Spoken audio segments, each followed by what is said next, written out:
Mais uma vez a igreja na santa e gloriosa paz do Senhor. Estamos numa noite de domingo. Estamos numa noite quente, uma noite agradável, um clima agradável. Estamos no culto com a família, o primeiro culto da semana. E glorificamos a Deus pela oportunidade de estarmos na casa do Senhor. Não há local melhor, não há local mais atrativo, não há local mais lucrativo do que o homem estar na presença de Deus, na casa de oração, na casa do Senhor. Amém. Estamos aqui porque somos gratos por tudo que o Senhor fez e faz em nossas vidas. E Deus me deu uma palavra. Quero compartilhar o que Deus colocou no meu coração com todos que nos ouvem, com todos que nos acompanham, em nome de Jesus. Amém? Amém. Livro de João, Novo Testamento, capítulo 15, versículo 1 a 8. Livro de João, Novo Testamento, capítulo 15, versículo do número 1 ao 8. Louvado seja Deus. Aos que nos acompanham através do YouTube, através do Facebook, em nome de Jesus Cristo, desprenda-se, se possível, agora dos afazeres, da rotina, do seu lazer, do seu trabalho, se possível, e pega um exemplar bíblico, em nome de Jesus. Pega um exemplar bíblico para que possamos ler e você acompanhar, para que essa palavra possa entrar na tua mente, no teu coração. Capítulo 15, versículo 1 em diante do livro de João, para que Deus possa falar com liberdade, que o Espírito Santo possa tocar no seu coração e te conduzir a um caminho de vitória, em nome de Jesus. Amém? Amém. Louvado seja Deus. O tema da leitura: continuação das últimas instruções aos discípulos. Versículo 1 diz a palavra de Deus: eu sou a videira verdadeira e meu pai é o lavrador. Toda vara em mim que não dá fruto, atira, e limpa toda aquela que dá fruto, para que dê mais fruto. Aleluia, vós já estáis limpos pela palavra que vos tenho falado. Está em mim e eu em vós. Como a vara que de si mesmo não pode dar fruto, se não estiveres na videira, assim também vós, se não estiveres em mim. Eu sou a videira, vós as varas. Quem está em mim e eu nele, este dá muito fruto, porque sem mim nada podeis fazer. Se alguém não estiver em mim, será lançado fora, como a vara, e secará. E os colhem e as lançam no fogo e ardem. E vós, se vós estiveres em mim e as minhas palavras estiveres em vós, pedireis tudo o que quiserdes e vos será feito. Nisto é glorificado o meu Pai, que deis muito fruto, e assim sereis meus discípulos. Amém? Amém. Louvado seja Deus. Glorificado ao nome do Senhor. Estamos com uma palavra de suma importância. Estamos com uma palavra extremamente instrutiva. Estamos com uma palavra que nos mostra muitas lições, muito pedagógica. Jesus estava no fim do seu ministério, expressamente a última semana de vida, antes de enfrentar a crucificação. Jesus, ele tinha o propósito de instruir, de ensinar os seus 12 discípulos, os seus seguidores, para que proclamasse, para que continuasse a proclamação do Evangelho. A Bíblia fala que ele instruía em todos os aspectos, pessoalmente, espiritualmente, sentimentalmente. A Bíblia fala que Jesus foi um marco de exemplo, foi um marco de vida, um espelho de vida para os discípulos e para os que o seguiam. Nós vemos aqui que ele estava no seu último período, saindo de Jerusalém e indo até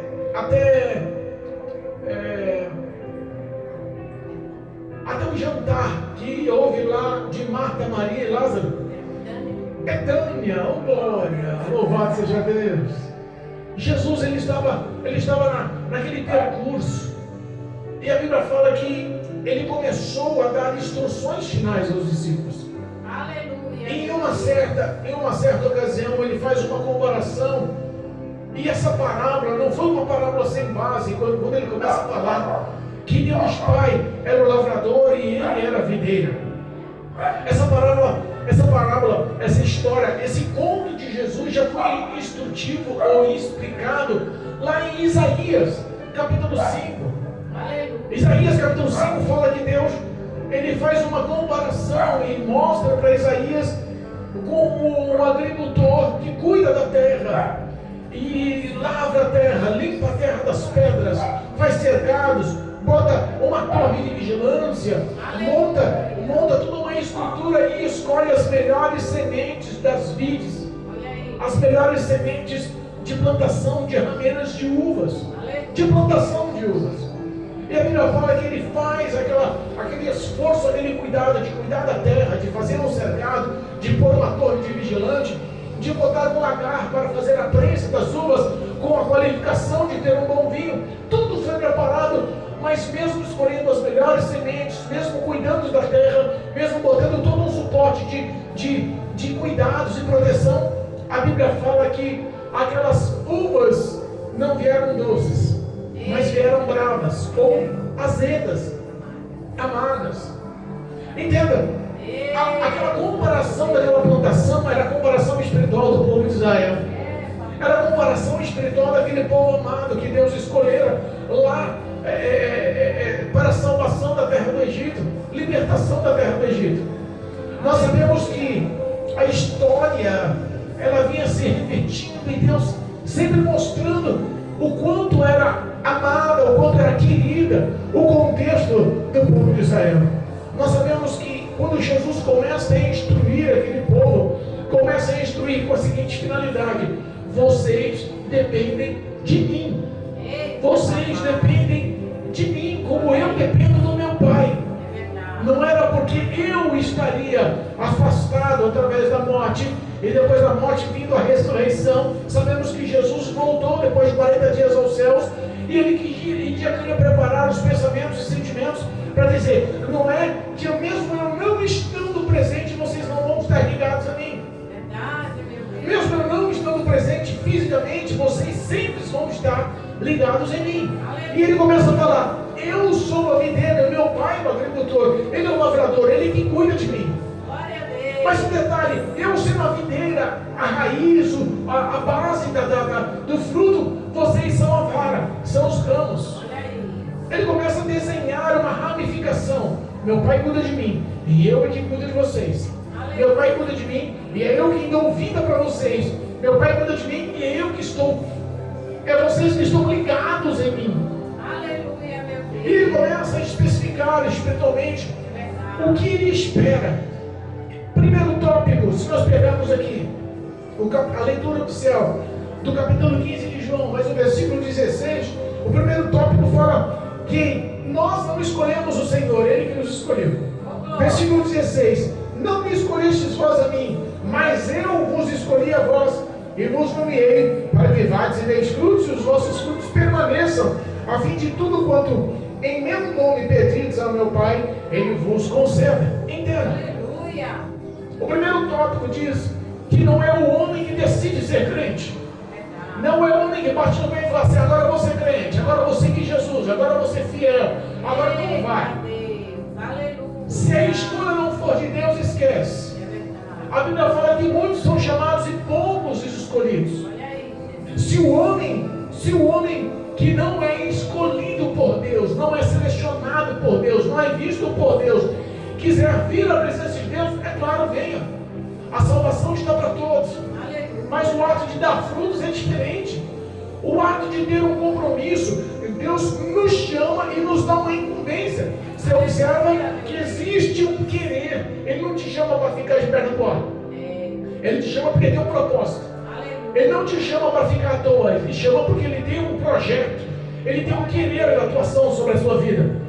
Mas pastor, quer dizer que se eu não for escolhido de Deus, eu não vou ser salvo? Não, não é isso não. Às vezes você é chamado para a salvação e escolhido para a obra é outra coisa. Lembra dos que estavam sendo crucificados com Cristo? uma à direita, uma à esquerda. A Bíblia fala que eram dois malfeitores. Só que no dia da crucificação, repara, um morreu e ressuscitou, Jesus Cristo. Outro morreu e foi condenado. E outro morreu e viveu, foi para o céu. Então entenda, mesmo aquele que não foi escolhido como eleito para que nomeasse, para que desse frutos e os frutos permanecessem, para que o projeto, para que o que Deus programou sobre a vida dele atuasse, mesmo esse tem o direito de ir para o céu. Aquele homem na cruz que reconheceu que Jesus era o Messias, era o Senhor e Salvador. Ele não tinha obras, não tinha feitos, não tinha frutos nenhum, mas a Bíblia fala que ele foi salvo.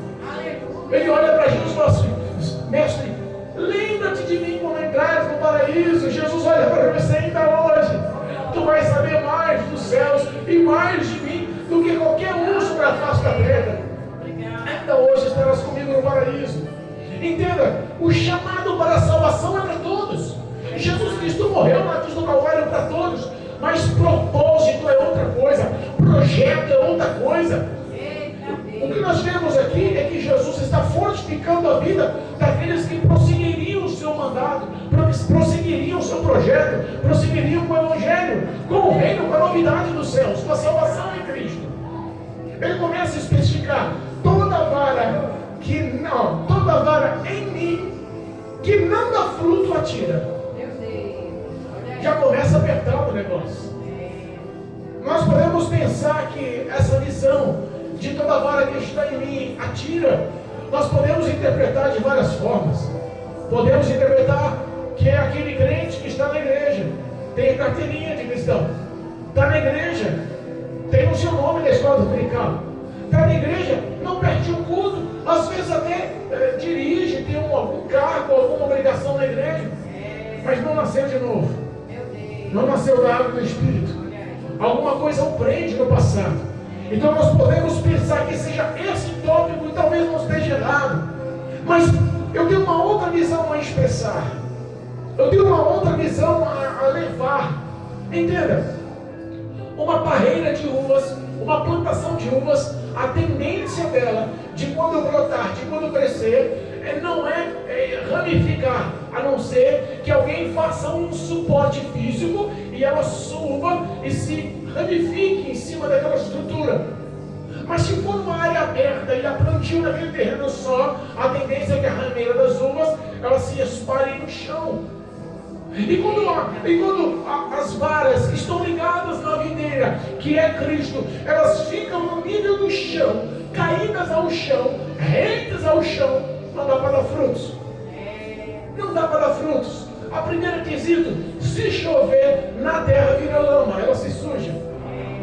Não dá para o ramo, não dá para aqueles que estão na presença do Senhor sujos dar bons frutos, sujo dar muitos frutos, sujos dar frutos ao Senhor, não dá. Então o projeto, quando eu vejo essa visão, quando eu vejo esse protocolo, esse entendimento, talvez eu pense como Jesus, quando estava carregando a cruz, e estava exausto, fatigado, tinha sido surrado, aquela cruz em sua cabeça, o seu dorso, as suas costas, toda esfolada pelos chicotes, já estava extremamente enfraquecido, carregando aquela cruz. Ele cai no meio do caminho. E a Bíblia fala que os soldados romanos chamam um homem sirineu, e aquele homem põe a cruz em seus ombros e ajuda Jesus. Entenda, a estrutura de vida física, humana de Jesus naquela hora era de permanecer no chão. A história de sofrimento de Jesus naquela hora era de ficar no chão. Ele não teria condições de se levantar sozinho, não teria condições de levar a sua cruz sozinho. E Deus aprove de colocar um ajudador, colocar aquele que o levantasse e com ele carregasse o jugo daquela cruz até o Gólgota. O que vejo, espiritualmente falando, é esse mesmo foco. Talvez um homem que está em Cristo, repara que o tópico da leitura diz, no versículo 2, a primeira parte: toda vara em mim está ligada no Senhor, está ligada na videira, ela não está isolada do Senhor, ela está na presença do Senhor. Toda vara que em mim não dá frutos, quer dizer que ela está na presença do Senhor, mas está passando um processo de dificuldade, mas ela não está transformada ainda, ela não está apta ainda, ela não está na posição ainda. E qual o projeto? O projeto é abrir mão? Não.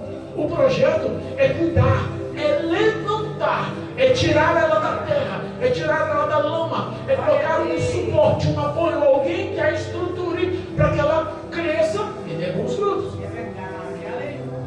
Podemos entender que as pessoas que vivem uma vida dissoluta, vivem uma vida no mundo e na igreja, vivem uma vida dizendo que ama o Senhor, que tem fé em Deus, mas que tem uma cidadania espiritual dupla.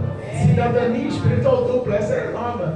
A pessoa que quer ir para o céu, mas tem um enlaço com o mundo. Quer ir para o céu, mas não consegue tirar os pés das trevas. Quer ir para o céu, mas as suas obras mostram que está na escuridão. Quer ir para o céu, proclama o nome do Senhor, diz que tem fé no nome do Senhor, mas vive uma vida de pecados e tenta camuflar, esconder isso. Entenda, nós vemos que esse tipo de pessoa está na igreja. Esse tipo de pessoa está ainda no altar. Esse tipo de pessoa tem uma vida ministerial. Esse tipo de pessoa às vezes ora, às vezes canta, ou às vezes até prega na igreja, mas precisa nascer de novo. Então é um momento que enxergamos que Cristo pode levantar, lavar, limpar, purificar. Como assim, pastor? Se nós pegarmos o versículo 3, diz que ele fala assim, ó: vós já estáis limpos pela palavra que tem falado, que você tem falado. Aleluia. Então a palavra já me dá um poder de lavagem, de regeneração, de remissão, de transformação. O que nós temos que ver é que nós temos que crer que isso pode ser ativo na minha vida, pode ser presente em minha vida. O Espírito de Deus é o meu ajudador, é o teu ajudador, é Ele que nos capacita. De nós não temos méritos nenhum, não conseguiríamos se levantar para nada, não conseguiremos fazer nada se não for a presença do Senhor. O próprio versículo 7 nos afirma, parte B do versículo 7: pedides tudo o que quiseres e vos será feito. Oh glória! Não, perdão, versículo 6, parte B: este dá muito fruto, porque sem mim nada podeis fazer. Repara que sem Cristo o homem não se levanta. Sem a intercessão do Espírito Santo, o homem continua no pecado. Sem a ação espiritual de Deus para lavar, regenerar, para dar no íntimo do coração arrependimento, temor, para que a palavra entre no coração, comece a transformar os pensamentos, comece a transformar os sentimentos, para que toda aquela conduta que ele viva comece a dar frutos, depende do Senhor. Aleluia. Pastor, mas nós estamos falando de frutos, que frutos são esses? Porque nós vemos na igreja tanto tipo de pessoas falando sobre frutos, e nós podemos pensar que esses frutos podem ser extremamente grandes, podem ser extremamente valorosos e até impossíveis de se ter. Mas se nós pegarmos aqui a parte B, a continuação do versículo 12, nós vamos chegar lá nos frutos. Diz assim, ó: e limpa toda aquela que já dá fruto.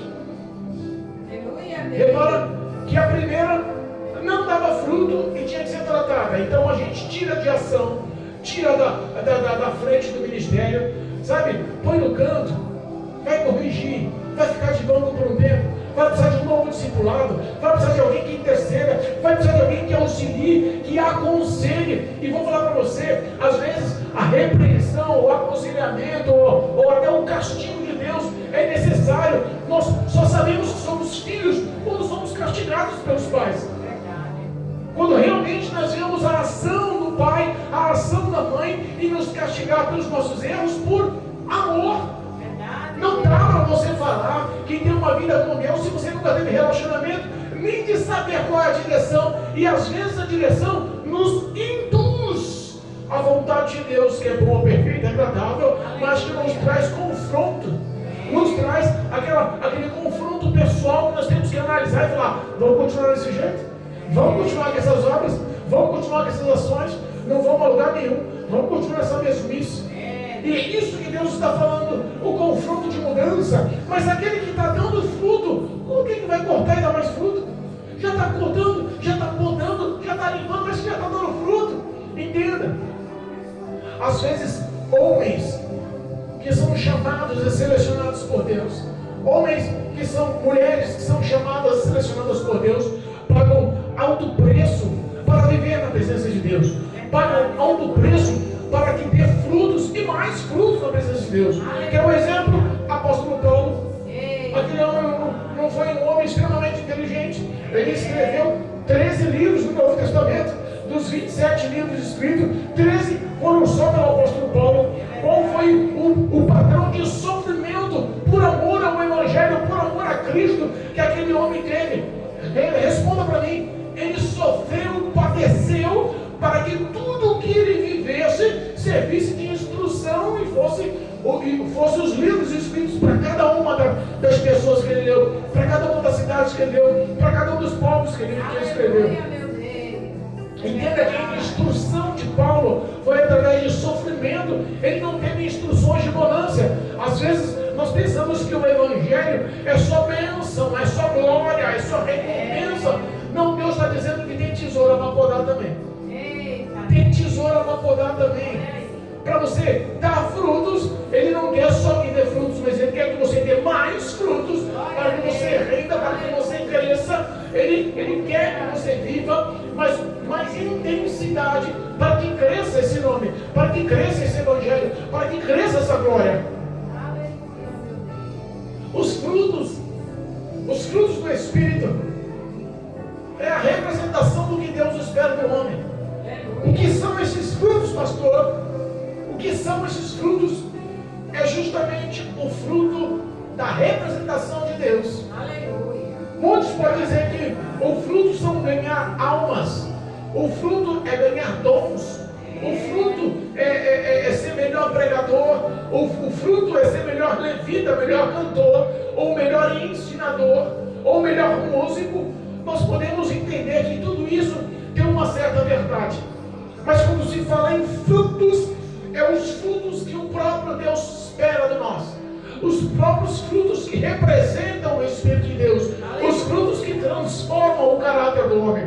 São frutos que lavam e dignificam o homem. São frutos que mudam o coração do homem. Esses frutos estão lá no capítulo 5 do livro de Gálatas.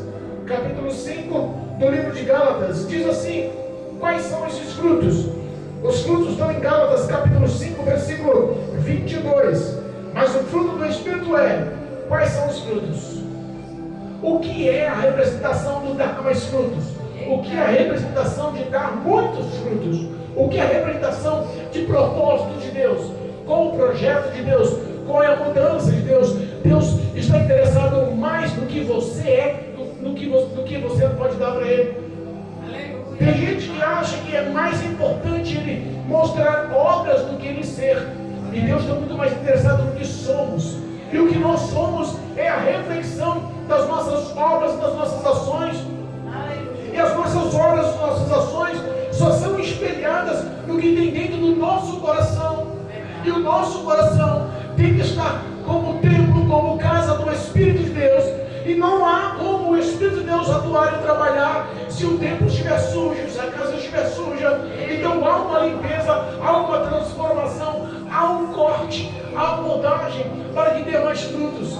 Esses frutos nada mais são do que a caridade, ou o amor, a alegria, ou o gozo, a paz, a longanimidade, ou a paciência, a benignidade, a bondade, a fé, mansidão e a temperança, ou o domínio próprio. Repara que todos os grandes homens de Deus estavam com os pés firmados e estabelecidos nesses frutos. Não eram homens vingativos, não eram homens destemperados, não eram homens sem fé, não eram homens sem amor, não eram homens sem bondade, benignidade.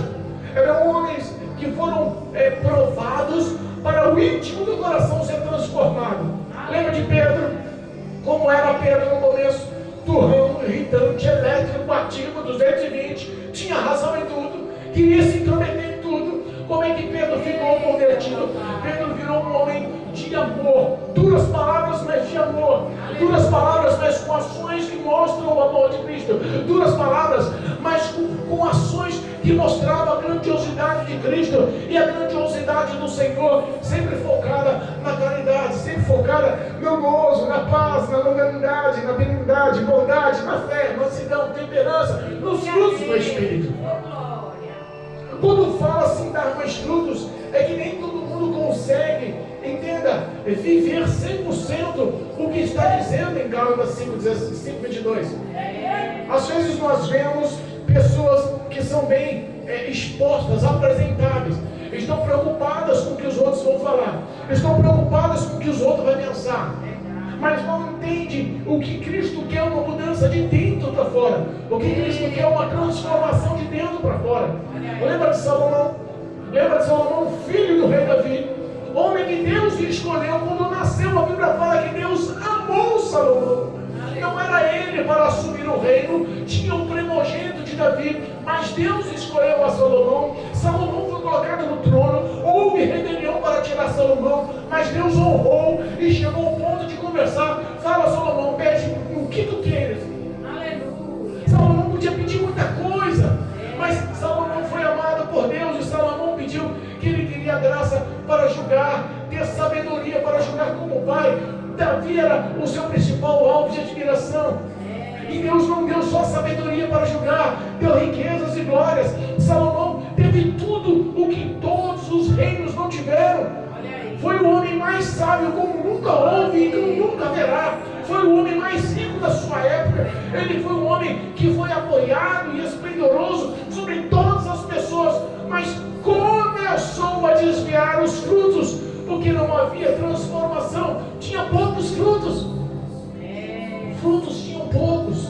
O coração tem que ser mudado de dentro. Sabe qual foi a origem? A origem começou bom e terminou ruim. Ele acabou andando na periferia, procurando outras mulheres, fazendo outras alianças, andando, procurando outros relacionamentos, e se envolveu com outros deuses. Começou bom e terminou mal. Sabe por quê? Porque não havia muitos frutos. Quando o nosso coração tem muitos frutos, o mal não consegue vencer, as trevas não conseguem vencer, a oferta do mundo não consegue vencer, as ofertas de Satanás não conseguem vencer, a sua carne, os desejos da sua carne não conseguem vencer, porque somos mudados e transformados, somos mudados e lapidados. Ele diz assim, ó, está em mim, o versículo 4, está em mim e eu em vós. Como a vara desse mesmo não pode dar frutos, se não estiveres na videira, assim também vós, se não estiveres em mim. Sabe que nós vemos pessoas que, por ter teologia, bacharelado, pós, e o homem tem uma cultura bíblica incrível, conhece a Bíblia de Gênesis, Apocalipse, ele não só conhece, ele dá aula, ele não só dá aula, é um professor renomado, ele não é só renomado, ele é conceituado em todos os lugares que vai, tem fama, sucesso, homem de Deus, prega como ninguém, é um homem que é sábio como ninguém, mas o íntimo do coração dele não tem frutos. Não dá para ter frutos se não estiver ligado em Cristo. Não dá para fazer nada se não vir da parte de Cristo. Se você não estiver ligado em Cristo, entenda, os seus frutos não são que agradam no nome do Senhor. Se estiveres, olha só, está em mim e eu em vós, tem que os dois estar ligados. Os dois têm que ter comunhão. Os dois têm que ter comunhão, estar ligado. A vara, elas têm que estar enxertada na videira. Não pode ser colocada à parte. Se for só colocada à parte, não tem vida. Ela perde o vigor. Ele fala no versículo 5, eu sou a videira e vós as varas. Não dá para inverter a situação. A vara não dá frutos sem videira. E a videira, sem a vara, ela pode sim ser enxertada e dar frutos. Mas a vara não. Quando cortada, ela só tem o propósito de ser cortada e lançada ao fogo. Ela só tem o propósito de ser cortada, deixar secar, alguém recolhe e joga na forno, joga na fornalha, joga para queimar, joga para arder. Simbologia de uma vida sem Deus, simbologia de uma vida após o juízo de Deus na eternidade, Deus no lago de fogo e enxofre. Existe uma condenação e muitos não querem acreditar nisso. Ele está dizendo assim, eu sou a videira e vós as varas. Quem está em mim e eu nele, este dá muito fruto. Repara que o de cima O de cima já falou assim, ó, se não pode, a vara não pode dar fruto de si mesmo. Não interessa a sua cultura, a sua filosofia, o seu conhecimento, o teu grau de instrução. Não interessa quantas pessoas curte, quantas pessoas te compartilham. Não interessa. Sem Cristo você não tem mudança. Sem Cristo o teu coração não tem frutos. Sem Cristo o Espírito Santo não está vivenciando o projeto de Deus na sua vida. Tem que ter frutos. Esses frutos são mudanças internas no teu caráter, nas tuas obras, nas tuas ações. Agora está falando no versículo 5, se vós estiveres, olha só, se eu sou a videira, e vós agora, quem está em mim e eu nele, este dá fruto. Tem que estar com Cristo. Sem Cristo não adianta. Sem Cristo você não vai dar fruto. Sem Cristo não tem condições de dar fruto. Sabe o que vemos isso? Comunhão, intimidade, proximidade, companheirismo, continuidade. Lembra-se de não importa como você começa, que foi lá Salomão, começou muito bem e terminou mal. O homem da cruz não teve nem começo, a vida dele inteira foi uma destruição, mas terminou bem, reconheceu Cristo e pediu para ele lembrar quando estivesse no céu. Jesus falou, ainda hoje, vai estar comigo no paraíso. Olha só, entenda uma coisa, não importa como começa, pode começar aos trancos e barrancos, pode começar cheio de dúvida, pode começar cheio de carrapicho, cheio de sujeira, pode começar cheio de pecado, cheio de erro, não tem problema. O poder da palavra de Deus te limpa, te regenera, troca as suas vestes. É o poder da palavra que te dá uma nova identidade, transforma o teu caráter. O poder da palavra de Deus, através do Espírito Santo, te convence do pecado, da justiça e do juízo. Não tem homem que possa fazer isso. Não tem graduação, faculdade, diploma que possa fazer isso. Não tem casamento, relacionamento. Aquelas mulheres que dizem, eu vou mudar o meu marido. Aqueles maridos que dizem, eu vou mudar a minha mulher, eu vou mudar os meus filhos. Não existe isso. O único que tem poder de transformar caráter é o próprio Cristo, é o próprio Espírito de Deus, é o próprio Deus. Não há outro. Quando ele fala, se não estiver em mim, olha só, se não, versículo 6 é forte. Se não estiveres em mim, será lançado fora, como a vara, e se secará, e os colhem e lançam no fogo e arderá. Meu Deus. Sabe o que eu enxergo com essa palavra? Papai. Eu enxergo que muita gente está perdendo tempo no Evangelho. Eu enxergo que muita gente tem 5, 10, 15, 20, 30 anos dentro do Evangelho. Ele está perdendo tempo dentro do Evangelho. Lembra de Nicodemos, o doutor da lei, um fariseu, um homem extremamente conceituado. Na época de Cristo, onde Nicodemos passava, as pessoas se dobravam com reverência. Quando eles chegaram no tabernáculo, no templo, as pessoas sentiam lugar pela sua sabedoria, pelo seu grau hierárquico. Nicodemos era um homem rico, extremamente culto, extremamente conceituado. Ele lia a lei da Torá todos os dias, em torno de 6 horas por dia. Era um homem dedicado, orava, buscava a presença de Deus, mas lhe faltava nascer de novo. Lhe faltava os frutos do Espírito. Tinha chamado para a salvação. Jesus conversa com ele. Jesus fala, Nicodemos, te falta nascer de novo. Você pode entrar no reino dos céus. Você pode ter um propósito que eu programei para a tua vida. Você não foi só chamado, você é o escolhido. A minha vida, ela vai mudar a sua vida através das minhas palavras. Tem que ter crédito, tem que dar crédito às palavras, mas não só no que você queira, mas na interpretação e revelação do Espírito Santo que te conduz a um caráter melhor, que te conduz aos passos melhores. Porque às vezes as nossas próprias ações nos condenam e seremos julgados pelas nossas ações. Não importa o grau que o homem tenha dentro da igreja, ou quantos anos tenha dentro da igreja. Homens com 50 anos dentro da igreja, mulheres com 50 anos dentro da igreja, que não perdoam o marido em casa, que não perdoam a irmã na igreja, que não perdoam o vizinho, que não perdoam o amigo no serviço, que vive uma vida de erros, uma vida de coração duro, que não vive a caridade, não tem bondade, não tem aconselhamento, não sabe orar, interceder. Pessoas que vivem só de aparência. Esses tipos, olha só o que diz a palavra no versículo 6, esses tipos serão lançados, cortados e lançados fora. Meu Deus. Cortados e lançados fora. verdade que ninguém quer encarar. O dia do juízo final.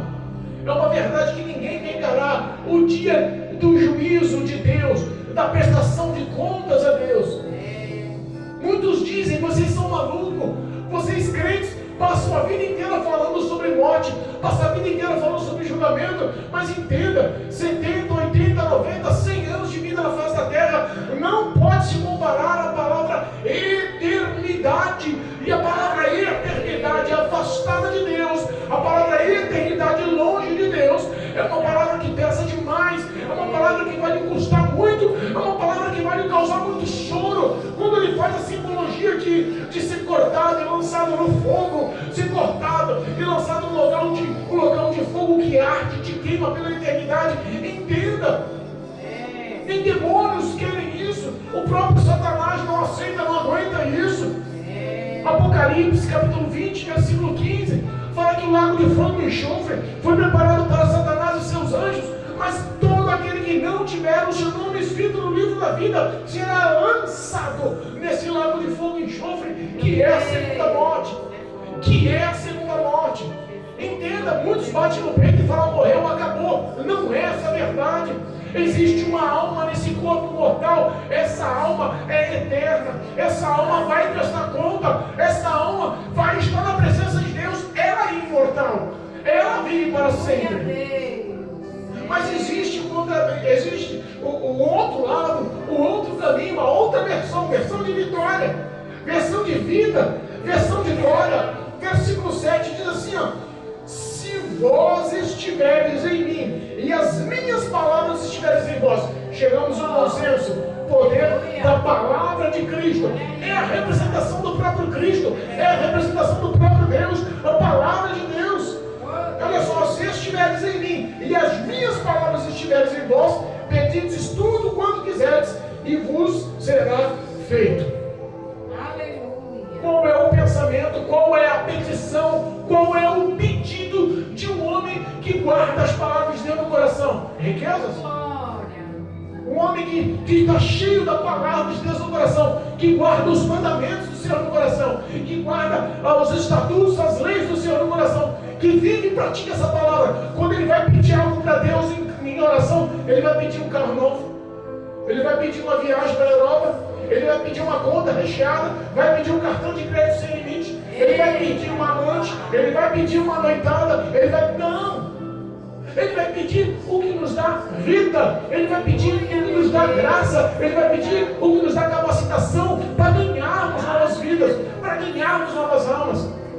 Billy Graham foi um grande avivalista, morreu agora em 2018. Aquele homem foi um dos homens que mais anunciou o Evangelho, que mais pregou o Evangelho, um de muitos que levou o Evangelho e espalhou em todas as histórias, todos os continentes, em todos os países. Um homem extremamente reconhecido por ser cheio do Espírito Santo.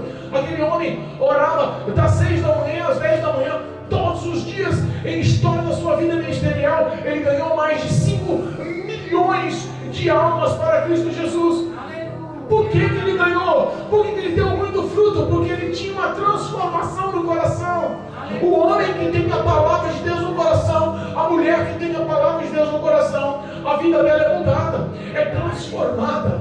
E sabe o que eu enxergo? Sabe o que eu enxergo? A oração de um homem que tem as palavras de Deus no coração, lá em Salmos. Vamos lá, Salmos capítulo 16, leiam comigo. Salmos capítulo 16, versículo 8 em diante.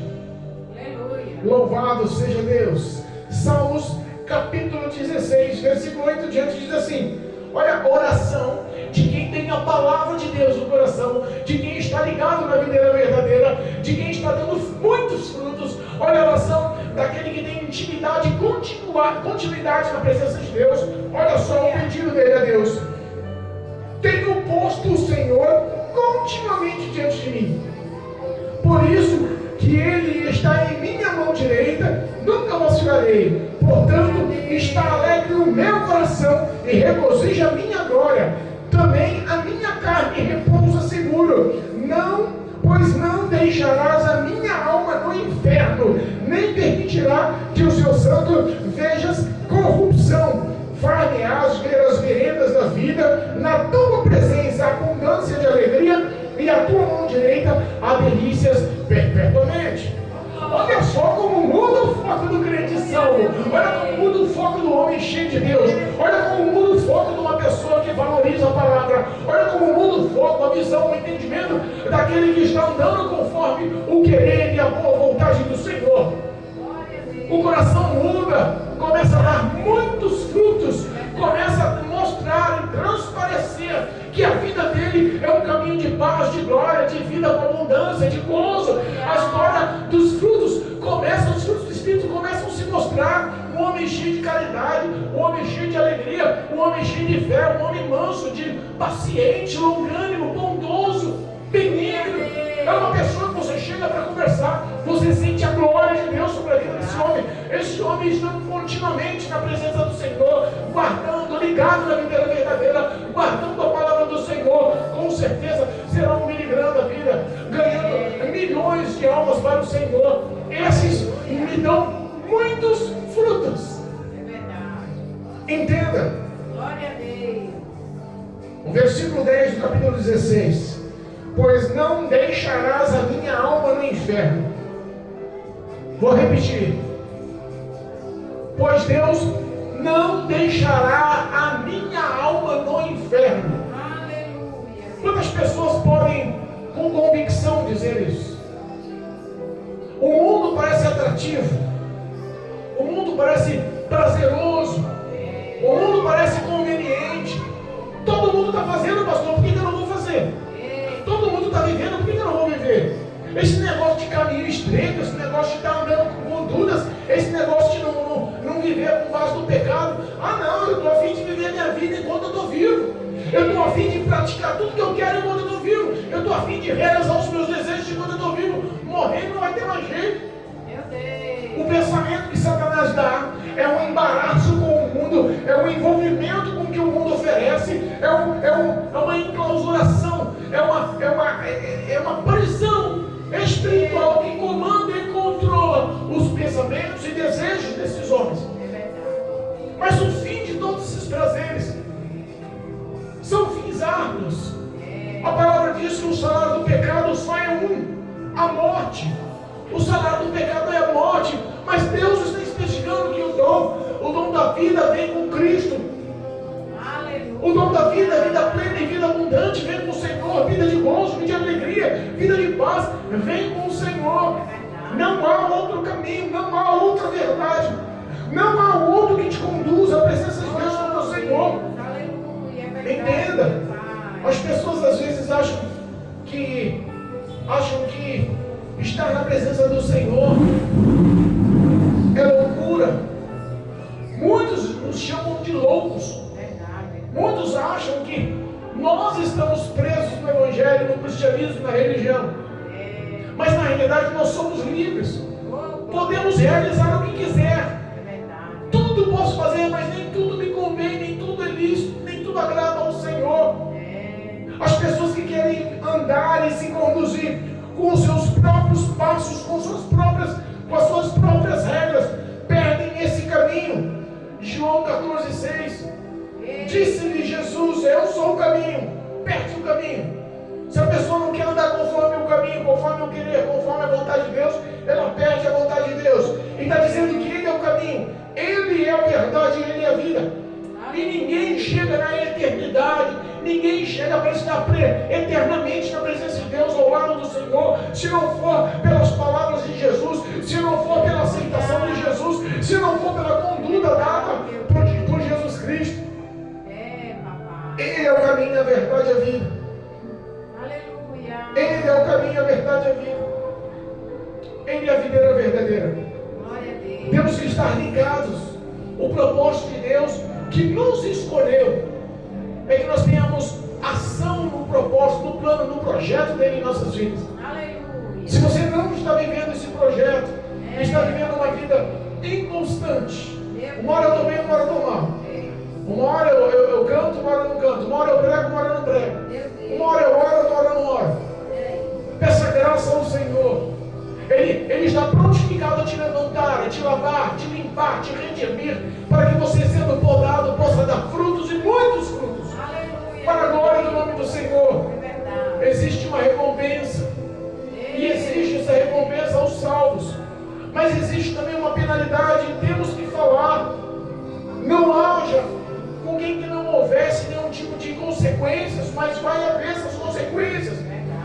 Você está sendo avisado, você está ciente, não quer dar um crédito hoje, mas na presença de Deus, no dia do juízo de Deus, vai se lembrar dessas palavras. O próprio Deus vai te fazer lembrar dessas palavras.